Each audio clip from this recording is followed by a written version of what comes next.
Hi, my name is Renee Barsa, and I'm a licensed acupuncturist here in Santa Barbara, California.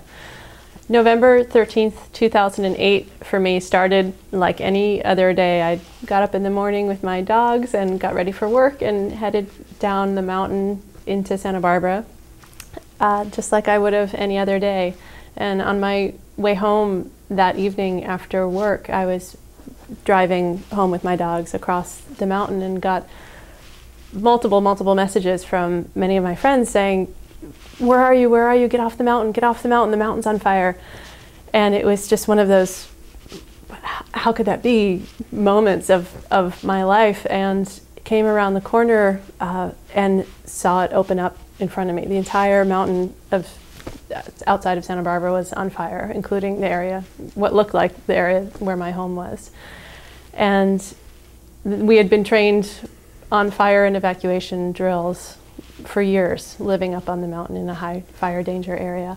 And so I went to the area that they had always said towards the evacuation route and made it down to that intersection where the evacuation route was supposed to be.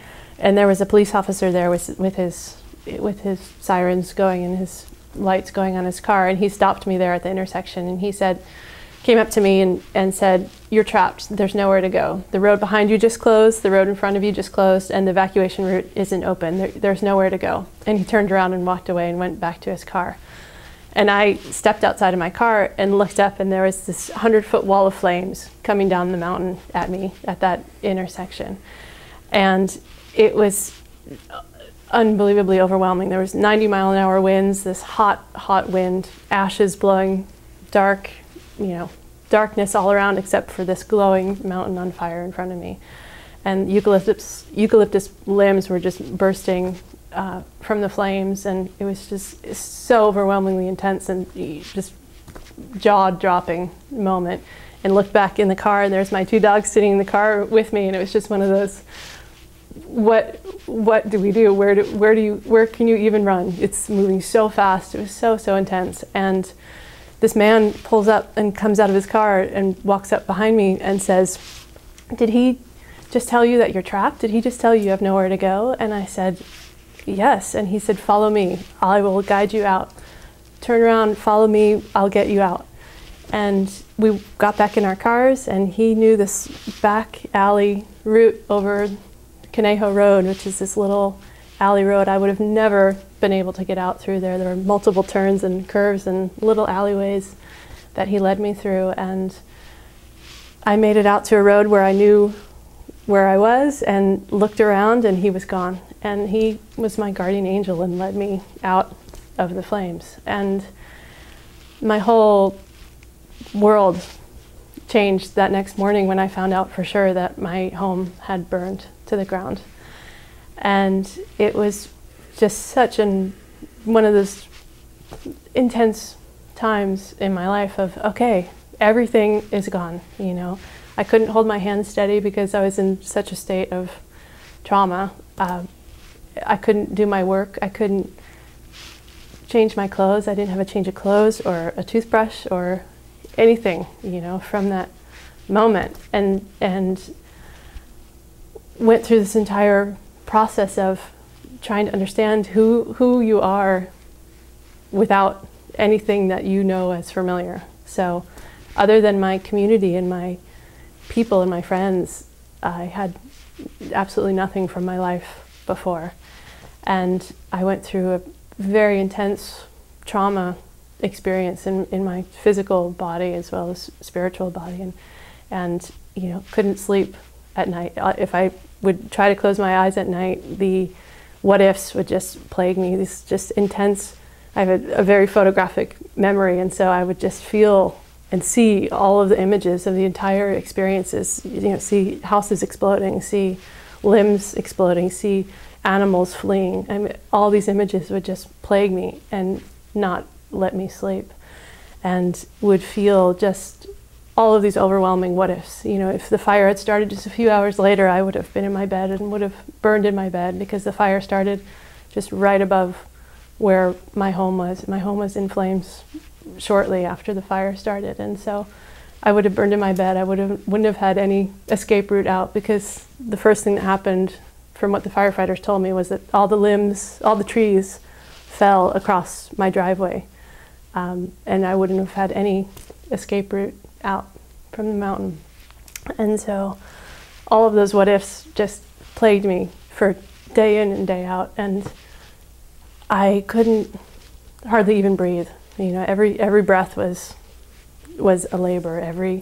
Every action that I had to take was a labor, and I couldn't plan for anything other than the minute that I was in. Even just trying to find food and trying to eat was an ordeal, and went through this tremendous experience of grieving and loss and surrendering into the community around me, my friends and family here that held me in their embrace and helped me through that whole process.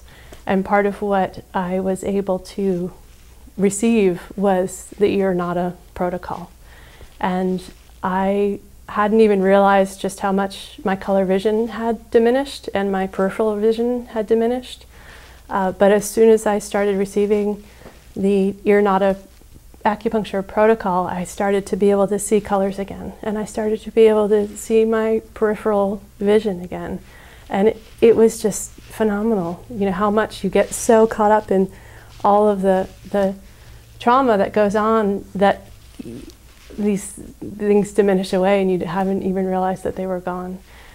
And I had been experiencing panic attacks, which were a completely new experience for me, and I could be sitting and having this panic attack and know and logically in my mind exactly what I was experiencing, having this panic attack. But you can't control your body, you just have to allow your body to experience it as it was going through. And the Nada protocol, the ear acupuncture treatment, really helped my body tone down and was able to diminish and completely stop having panic attacks after that.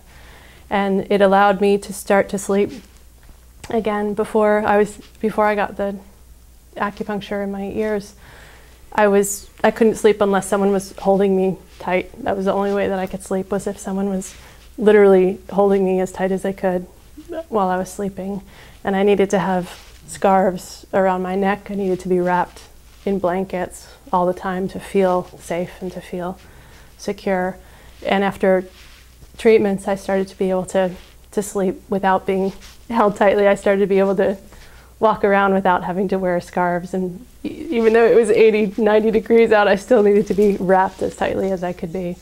But all of those things started to be relieved by the ear treatment.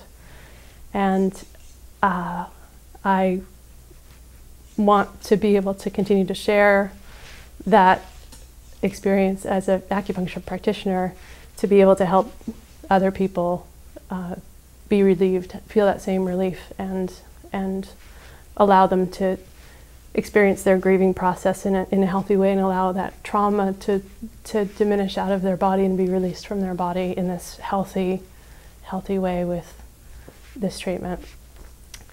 And some of the things that people kept trying to tell me, they said, oh, it's just stuff, you'll be fine, everything will go back to normal. And that's one of the worst things that you could tell someone who's going through this kind of trauma experience, because life will never be the same. It will be different. It may be better, but it will be different. It will never be the same. And so as much as people would try to help by saying things will go back to normal, that doesn't help. You know, if somebody is experiencing a trauma, something you can do is ask them what they need right there in that moment, because that's where we're at. Like, we can't plan for the future. We can't plan for 5 minutes from now. We're right here, right now, in this moment, and that's it. So ask me if I need food. Ask me if I need any water. Ask me if I need a hug. Ask me what I need in that moment. Not, you know, something that they can do later on. You just can't function in the future. You have to be in the now. And so that's another way that you can be of support. You wrap people and ask them if they need to be wrapped. Ask them if they need to be supported, how they can be supported right now in this moment. Those are the ways to be of service to people who are going through trauma. You know, telling them that diminishing any of their experience will not feel supportive. And it's really hard to know that unless you've been through it. It sounds like you are being supportive, but really try to put yourself in that perspective of nothing will ever be the same. So thank you for listening and for your interest in this tremendous treatment and what it has to offer so many people around the country and around the world.